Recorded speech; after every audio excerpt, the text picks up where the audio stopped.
ஒரு காட்டுல ஒரு சிங்கம் இருந்துச்சான். மற்ற விலங்குகளுக்கெல்லாம் அதான் ராஜா. மீறி அதை சீண்டுனா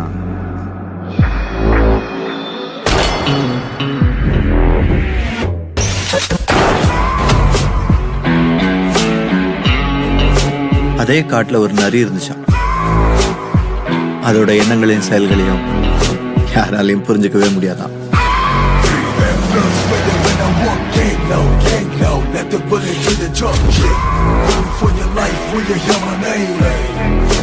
எதிரிங்களை சந்திக்கிறது சிங்கத்துக்கு ஒன்றும் புதுசு இல்லை. யுத்தம்னு வந்துட்டா அதோட கோவத்தை யாராலையும் தாக்கு பிடிக்க முடியாது.